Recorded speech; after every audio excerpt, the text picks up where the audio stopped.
الذين آمنوا منكم والذين أوتوا العلم درجات الله أكبر বলেন আল্লাহ নিজে ক্লিয়ার করলেন আল্লাহর গোলাম ঈমান ওয়ালাদের আমি আল্লাহ সম্মানিত করি সুবহানাল্লাহ বলবেন না কাদের সম্মানিত করেন জোরে বলেন ঈমান ওয়ালাদের আল্লাহ সম্মানিত করেন তারপরে সম্মানিত করেন কাদের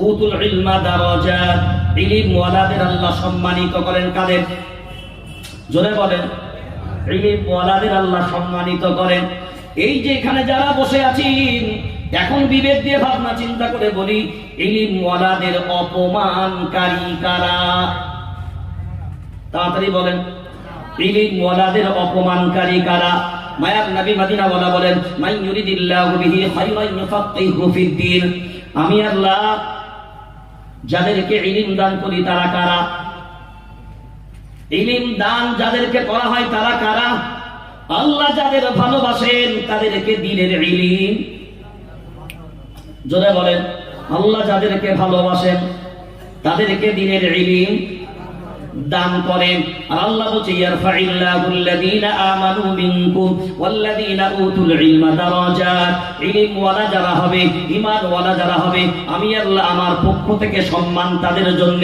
আল্লাহ বলে আমি সম্মানিত করি আর বান্দা বলে আমরা অপমানিত করি খুব যদি বিনয়ের সাথে ভাবনা চিন্তা করে দেখে আজ আমাদের মসজিদে ইমাম যারা আলিম নয় তারা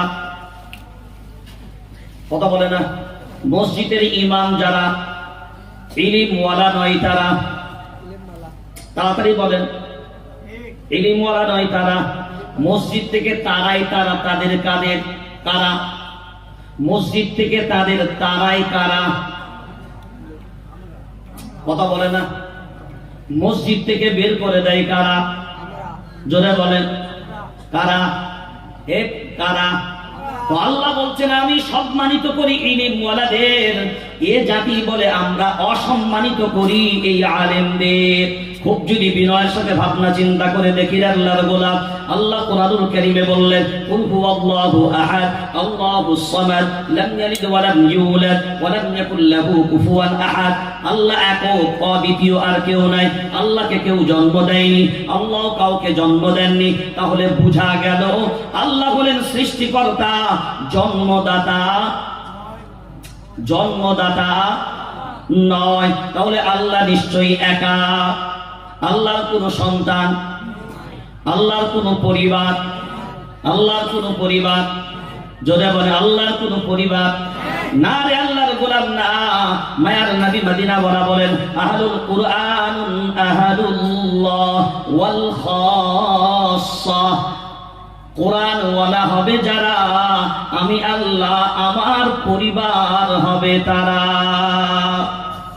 আরে ইয়ার জোরসে বলো না সুবহানাল্লাহ কোরআন ওয়ালা যারা আল্লাহর পরিবার যদি আল্লাহর পরিবার তারা আল্লাহর পরিবারকে মসজিদ থেকে বের করো কারা নিজেদেরকে দাবি করো আমরা ঈমানওয়ালা ঈমানওয়ালা হবে যারা কোরআনের দুশমন হবে না তারা ঈমানওয়ালা হবে যারা আলিমের দুশমন হবে না তারা ঈমানওয়ালা যারা আলিমদের বিরুদ্ধে যাবে না তারা কোরআনওয়ালা হবে যারা উলামাদের বিরুদ্ধে যাবে না তারা কারণ সাবধান সাবধান আলিমদের উপরে কথা বলার পূর্বে আল্লাহর গোলাম একবার নয় হাজারবার ভাবা দরকার আমরা মনে মনে ভাবি অনেক মানুষ মনে করি অনেক বড় নেতা হয়েছে অনেক বড় সেক্রেটারি হয়েছে অনেক বড় প্রেসিডেন্ট হয়েছে আহা ইমাম তো কি হলো তিনি তো আমার মসজিদের গোলাম আমার অর্ডারে চলবে ইমাম আমার অনুমতিতে চলবে ইমাম একটা ওয়াক্তের জন্য কোথাও যাবে সেক্রেটারির কাছে পারমিশন নেওয়া লাগবে যেন বাপের গোলামের চাকরি করার জন্য ওই মসজিদে ইমাম এসেছে কোরআনুল কারীম শুনে রেখে দেন ভালো করে বিনয়ের সাথে বলি সূরার নাম সূরা মাইদা 6 নম্বর পারা 17 নম্বর সাফা লাউলা ইয়ানহাহুমুর রাব্বানিয়ুন ওয়াল আহবাব আন কওলিহিমুল ইসম ওয়া আকলিহিমুস সুহ লাবিসা মা কানু ইয়াসনাউন আল্লাহু আকবার বলেন আলিমদের উপরে দায়িত্ব আমার রব দিয়েছে, আপনাকে নতুন করে দায়িত্ব দেবার প্রয়োজন নেই। আলিমদের করণীয় কি, ওলামাদের করণীয় কি, মাশায়েখদের করণীয় কি, পীরদের করণীয় কি, যারা নিজেদেরকে আলিম দাবি করবে তাদের কাজ কি, সব আল্লাহ ক্লিয়ার করে দিয়েছে, আপনাকে বলার প্রয়োজন নেই। বায়ার নবী মদিনা ওয়ালা বলেন আল ইমামু দামিনুন, ইমামরা হলো জিম্মাদার। জিম্মাদার হবে তারা, উলামায়ে কেরাম হবে, জোর সে বলো আওয়াজটা, জিম্মাদার হবে কারা? উলামায়ে কেরাম হবে যারা। এটা বলেছেন কি মায়ার নবী মদিনাওয়ালা। এই কথাটার মান কত, এই কথাটার ওজন কত? সূরার নাম সূরা হাশর, 28 নম্বর পারা, 5 নম্বর সাফা। আল্লাহ কুরআনুল কারীমে জানালেন মা আতাকুমুর রাসূল ফাখুযুহু ওয়া মা নাহাকুম আনহু ফান্তাহু। আল্লাহর কোরআন জানিয়ে দিল নবী যা দেন তা, নবী যা দেন তা ফেলে দাও,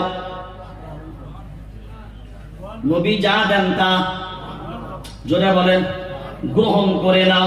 আর নবী যা নিষেধ করেন তা জোরে বলেন ছেড়ে দাও। নবী যা নিষেধ করেন তা, এই হুকুমটা কার? জোরে হুকুমটা কার? এই আল্লাহ শব্দটা এত নিম্নমানের কেন? হুকুমটা কার? জোরে বলেন আল্লাহ। নবী যা দেন তা গ্রহণ করে নাও, নবী যা নিষেধ করেন তা ছেড়ে দাও। এই ওয়াদাটা যখন হলো আল ইমামু দামিনুন, মায়ার নবী মদিনাওয়ালা বলে জিম্মাদার হবে তারা, উলামায়ে কেরাম হবে যারা। এখন জিম্মাদার যারা, পরামর্শদাতা হবে তারা, সব কিছু পরামর্শ তারাই দেবেন আল্লাহর গোলাম। এখন আমরা যদি বিনয়ের সাথে দেখি অধিকাংশ মসজিদগুলোতে ইমামগুলোকে গোলাম বানিয়ে দিয়েছি। ছুটির বাইরে একটা ওয়াক্ত ছুটি করা যাবে না, কমিটির পারমিশন ছাড়া অন্য জায়গায় যাওয়া যাবে না, তাদের ব্যক্তিগত স্বাধীনতাও থাকবে না। ইমামতির জায়গায় ঢোকা মানে বর্তমান সমাজ ব্যবস্থা যা করে দিয়েছি, আর না এবার কোরআন সুন্নাহ বুঝি না, আমাদের কথাই ওঠো, আমাদের কথাই। এইরকম তো এই 17 কোটি এলাকায় মাশাআল্লাহ না না, এই দিকে তো সব আলেমদের, সব আলেমদের মুরিদ এই কথা বলেন। তাহলে আল্লাহ বলছেন আমি আলিম, ইলমওয়ালাদের সম্মান, ইলমওয়ালাদের সম্মান করি। আর বান্দা বলছে যে আল্লাহ যে ইলমওয়ালাদের সম্মান করে আমরা তাদের অপমান এবং পদদলিত করি। যদি বলেন কেন একবার কথা বললেন, ইমামকে মসজিদ থেকে তাড়ানোর ব্যাপারে মসজিদ কমিটির মিটিং হয় না? জোরে বলেন। মিটিং এ সব মুফতি সাহেবরা বসতেন,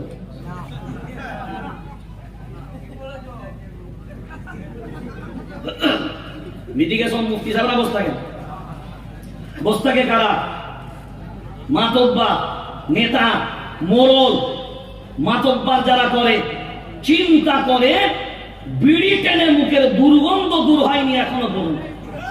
বন্ধন লোনের 36টা কিস্তি নিয়ে বসে আছে, সে মসজিদের মেম্বারে মিটিং করে বলছে এই ইমামকে আমরা মসজিদ থেকে বহিষ্কার করলাম। এর থেকে জাতির লজ্জার কিছু আছে?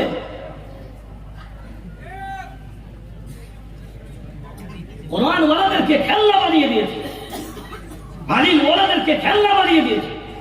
সবপত্রই শুধু নিজেরাই মনে করি আমরাই সবকিছু। এইটাই জাতির সব থেকে। ইয়েসপেন চেনেন? ইয়েসপেন একটা দেশের নাম, নাম শুনেছেন?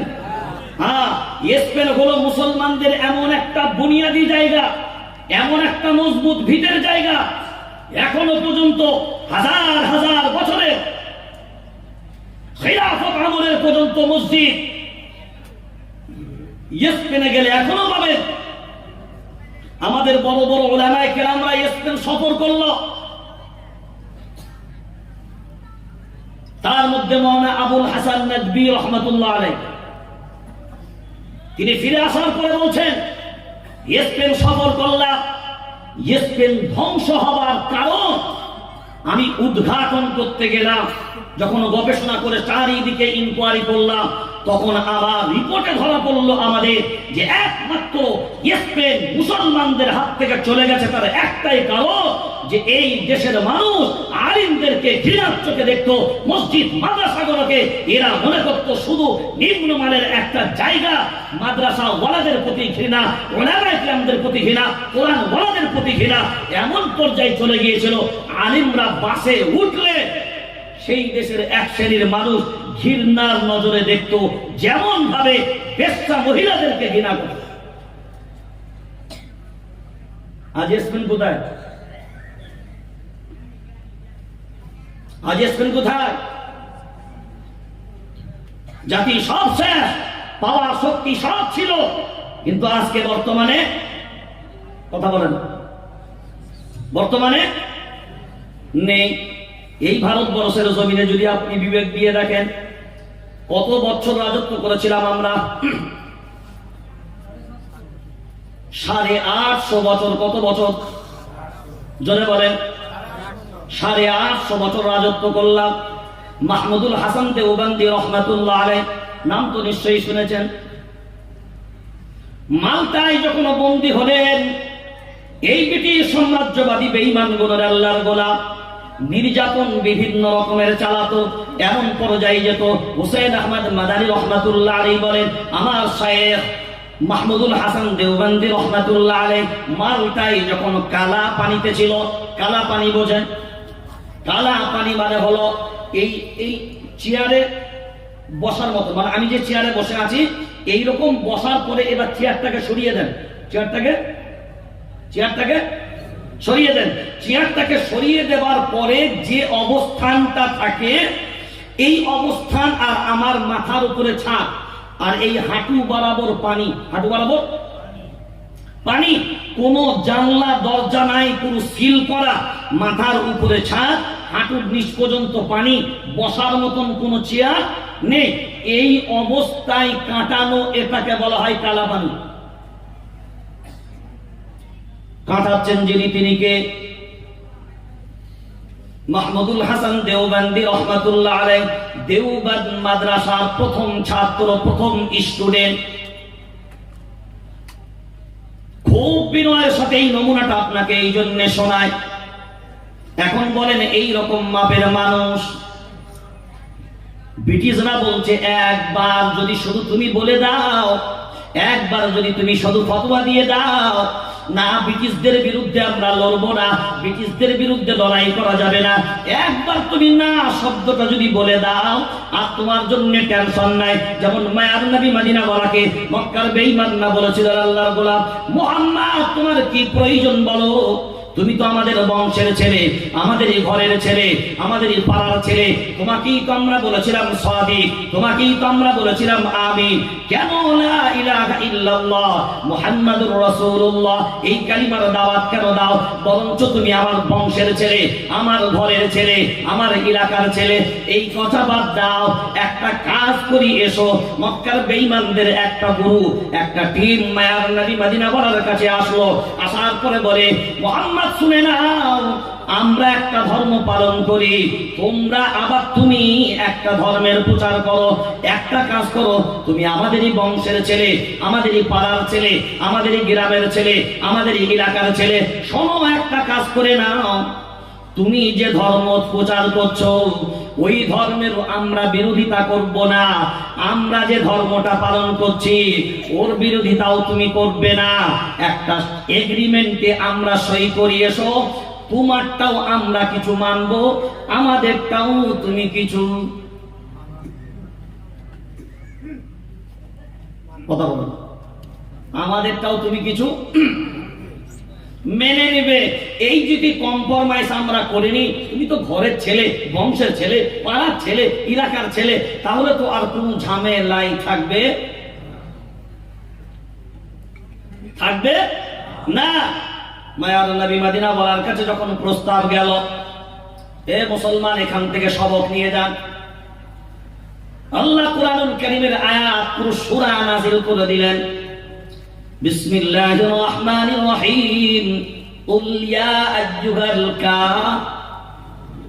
জোরসে বলো, কুল ইয়া আইয়ুহাল ফিরুন قل يا أيها الكافرون لا أعبد ما تعبدون ولا أنتم عابدون ما أعبد ولا أنا عابد ما عبدتم ولا أنتم عابدون ما أعبد তারপরে আল্লাহ বললেন লাকুম দীনুকুম জোরে বল লাকুম দীনুকুম ওয়ালিয়াদিন। তাহলে প্রথমেই বললেন কুল ইয়া আইয়ুহাল কাফিরুন, হে অবিশ্বাসীদেরকে নবী গো জানিয়ে দেন, অবিশ্বাসীদেরকে শুনিয়ে দেন, ইসলাম এমন কোন ঠুনকো ধর্ম নয় যে কম্প্রোমাইজ করে চালাতে হবে। লাকুম দীনুকুম ওয়ালিয়াদিনের মানে হলো এইটা, কম্প্রোমাইজ করে চালানো যাবে, যদি চালানো যাবে না। এখন হাসিনা খালা বলে দিল ধর্ম যার যার উৎসব, জোরে বলেন। আমি বলবো বিয়ে সবার বউ, এই বিয়ে যার যার বউ, জোরে বলেন সুবহানাল্লাহ। কথা বলেন হবে, জমি যার যার ফসল, কথা বলেন না সবার। কোরআন সরাসরি বলেছে কুল ইয়া আইয়ুহাল কাফিরুন, হ্যাঁ অবিশ্বাসীদেরকে শুনিয়ে দেন লা আ'বুদু মা তা'বুদুন। হ্যাঁ লা টানবেন, লা না টানলে আবার সাড়ে সর্বনাশ। এই যে আমাদের মুচুল্লিরা আজকে ইমামদেরকে নাক শিটকান, আলিমদেরকে নাক শিটকান, কুল ইয়া আইয়ুহাল কাফিরুন লা আ'বুদু মা তা'বুদুন, অর্থাৎ তোমরা যার ইবাদত করো আমরা তার ইবাদত, মানে আমরা যারা ইবাদত করি তোমরা তার ইবাদত করো না। কিন্তু লা যদি কেউ না টানে, লা আ'বুদু মা তা'বুদুন, তবে তার অর্থ হবে অবশ্যই অবশ্যই তোমরা যার ইবাদত করো আমরাও তার ইবাদত করব। নাউযুবিল্লাহ বল। হ্যাঁ ইহদিনা সিরাতাল মুস্তাকিম যারা পড়ছেন ভালো করে ভেবে দেখবেন, আলেমদেরকে কথা বলার আগে, কোরআন ওয়ালাদেরকে কথা বলার আগে একবার নয় হাজার বার ভাববেন কার উপরে কথা বলছি। সব আহলুল কোরআন আহলুল্লাহ, তারা কারা? আমার রবের পরিবার। একটা যদি কেউ মানুষ জানে যে প্রধানমন্ত্রীর বংশের লোক, এটা কথা বলতে সাহস পায়? কথা বলেন। যদি জানে এটা এসপির ছোট ভাই, এটা থানার বড় বাবুর ছেলে, কথা বলতে সাহস পাবে? তারা কি ভাববে? ওরে বাবা, ওখানে হাত দেওয়া যাবে না। কারণটা হাই ভোল্টেজের বংশ। তো কোরআনওয়ালা কাদের বংশ? জোরসে বলো না यार, কারা? হ্যাঁ কোরআনওয়ালাদের উপরে কথা বলবেন মুখে লাগাম টানুন, আলিমদের বিরুদ্ধে কথা বলবেন মুখে লাগাম টানুন। সাবধানতা অবলম্বন করুন যে কার বিরুদ্ধে জবান খুলছি। আল্লাহ ইলমটা এমনি দেয়নি, মাইয়ুরিদিল্লাহু বিহি খায়রান ইউফাক্কিহু ফিদ্দীন। আল্লাহ ভালোবাসেন তাই তাকে আল্লাহ ইলম দিয়েছে। খায়রুকুম মান তাআল্লামাল কুরআন ওয়া আল্লামা, এই হাদিসগুলো যখন বর্ণনা করছেন ক্বালা রাসূলুল্লাহ, নবী বর্ণনা করছেন, সাহাবীরা শুনছেন কারা? নবকলা যারা ছিল তারা নাকি? এই হাদিসটা যখন বলেন শুনছেন কারা? সাহাবী কারা? আসহাবী কান নুজুম যারা, কারা? আসহাবী কান নুজুম যারা। এক একটা সাহাবী হলো আল্লাহর নবী বললেন আকাশের নক্ষত্রের মতো। আকাশের নক্ষত্র দেখে যেমন দিক নির্ণয় করা যায়, আমার সাহাবীদেরকে দেখলে তোমার দ্বীনের দিক নির্ণয় করা যায়। তারা অন্য কেউ নয়। তাদের সামনে নবী কথা বলছে, খায়রুকুম মান তাআল্লামাল কুরআন ওয়া আল্লামা। এই হাদিসটার মর্যাদা এই জন্যই বেড়ে গেল, এর সম্মান এই জন্যই বড়। হতে পারো তুমি যত বড়ই হও না কেন, আবু বকর সিদ্দিক রাদিয়াল্লাহু তাআলা আপনার মতন মুত্তাকি আর হবে না দুনিয়ার জমিনে। ওমর আপনার মতন মুজাহিদ হয়তো দুনিয়ার জমিনে হবে না। হয়তো ওসমান আপনার মতন কোরআনের পণ্ডিত হবে না। হয়তো আলী আপনার মতন শক্তিশালী হয়তো আর কেউ হবে না, খালিদ বিন ওয়ালিদ আপনার মতন সেনাপ্রধান হয়তো আর হবে না, কিন্তু আমি নবী তারপরেও বলে গেলাম আপনাদের মাঝে ওই ব্যক্তি সব থেকে উত্তম যে কোরআন শেখে এবং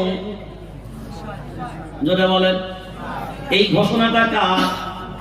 তো আল্লাহর নবী বলছেন তুমি উত্তম, আর আপনি মসজিদে বসে আল্লাহর ঘরে বসে আল্লাহর পরিবারের সদস্যকে রিজেক্ট করার মিটিং করেছে। কার ঘরে বসে? কার ঘরে বসে? আল্লাহর ঘরে বসে। কাকে রিজেক্ট করছে? আল্লাহরই পরিবারে সদস্যকে। আবার অনেকে বলছে আহা মোল্লার দত্ত মসজিদ পর্যন্ত, কিন্তু কথা তো রাইট বলেছে, 100% সত্য। মোল্লার দর মসজিদ পর্যন্ত, মোল্লার দত্ত মদের ভাটি পর্যন্ত নয়, মোল্লার দত্ত চায়ের দোকান পর্যন্ত নয়। আমার কেউ মজা করে বলে হা হুজুর যার নাই কোনো গতি সেই তো করে ইমামতি। ওরে হতচ্ছাড়া, হ্যাঁ ভালো ডায়লগ শিখেছে, যার নাই কোনো গতি সে করে কি? সে করে ইমামতি। আমরা বলছি বন্ধু তোমাদের নাই কোনো গতি, তাই তো করি আমরা মসজিদের ইমামতি। আমাদের দ্বারাতে হয়নি দেশ ও জাতির ক্ষতি, আর আমরাই গর্ব ইনশাআল্লাহ এই দেশ ও জাতির উন্নতি। কারণ ওলামায়ে কেরাম যেদিকে আমার রব সেদিকে, ওলামায়ে কেরামের নেতৃত্ব যেদিকে আমার রবের সিদ্ধান্ত, আমার রবের সিদ্ধান্ত সেই দিকে। কারণ নবী বলেছেন জিম্মাদার হবে সে, ইমাম হবে যে, আর ইমাম হবে যে, আলিম হবে সে, আর আলিম হবে যে, কোরআনওয়ালা হবে সে, আর কোরআনওয়ালা হবে কে? আমার রবের পরিবার হবে সে। তাহলে কোরআনওয়ালারা কারা? কথা বলে না। কোরআনওয়ালারা কারা? ব্রিটিশরা যখন ভারতবর্ষের জমিনে লড়াই করে, পেরে যখন উঠছে না, তখন চিন্তা ভাবনা করে লন্ডনে একটা মিটিং বসালো। কোথায়? জোরে বলেন। লন্ডনে বড় লাট, মেজ লাট, ছোট লাট, অমুক লাট, তমুক লাট, সব শুনেছেন? লাট লাট লাট লাট শোনেননি ইতিহাসে? হ্যাঁ, বড় লাট, অমুক লাট, তমুক লাট, সেই লাট, অমুক লাট, তমুক লাট, যত লাট সব এক জায়গায় জড়ো। মিটিং এর সিদ্ধান্ত শুরু হলো, কেন আমরা ওদেরকে পরাজয় করতে পারি না, বিজয় লাভ করতে পারি না? সিদ্ধান্ত গ্রহণ করা হলো। সিদ্ধান্ত এটা, কোরআনওয়ালা থাকবে যতদিন বিজয় হব না আমরা ততদিন, কোরআন থাকবে যতদিন বিজয় লাভ করব না আমরা ততদিন, কোরআনের প্রতিষ্ঠান থাকবে যতদিন বিজয় লাভ করতে পারবো না ততদিন। ওই মিটিং পাস করার হওয়ার পরে প্রথম টার্গেট হলো কোন দিকে তাকানোর দরকার নাই।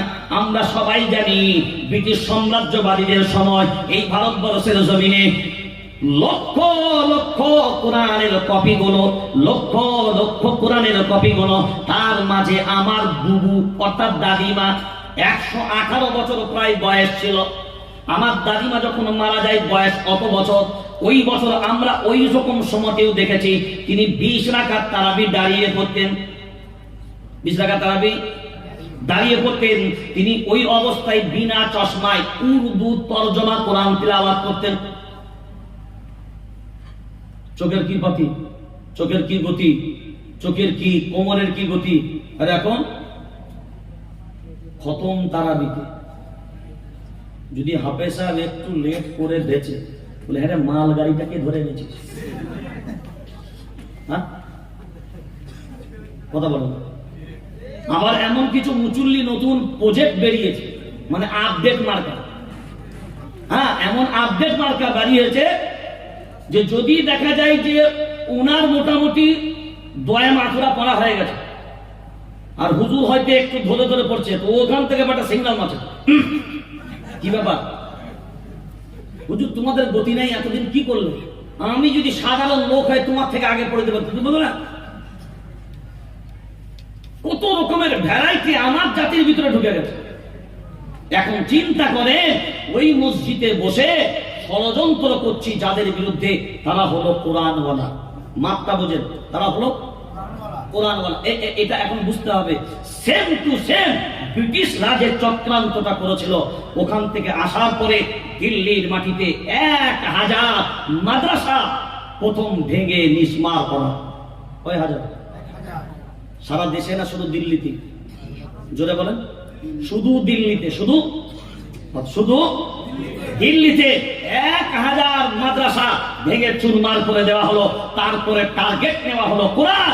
সব ঘর থেকে কোরআনের কপিগুলো সংগ্রহ করে সমুদ্রেই ভাসানো হলো, পুড়িয়ে দেওয়া হলো। তারপরে 3 নাম্বার টার্গেট হলো আলিম ওলামারা। ওই জন্য সবাই জানেন এই ইতিহাসের কথা, প্রায় ওলামারা বলে যে জিটি রোডে যে সমস্ত গাছগুলো, জিটি রোডের 2 সাইডে যত বৃক্ষ ছিল, সব বৃক্ষগুলোতে ওলামায়ে কেরামদের লাশ ফাঁসির কাস্টে ঝুলানো ছিল। শুনেছি না? শুনেছি না? টার্গেট কটা ছিল? কোরআনের স্থান আর কোরআন ওয়ালা মুসলমান। কি বললাম? কোরআন বলেন আমার সাথে, কোরআনের স্থান এবং কোরআন ওয়ালা মুসলমান। এই 3টে টার্গেট ছিল কাদের? আমাদের শত্রু ছিল যারা, আমাদের জোরে বলে আমাদের শত্রু ছিল যারা। আজকে বর্তমান ভারতবর্ষ শাসন করছো যারা, তারা কারা? ব্রিটিশদের চক্রান্ত করেছিল যেমন তোমরাও শুরু করেছো। তোমরাও শুরু করেছ।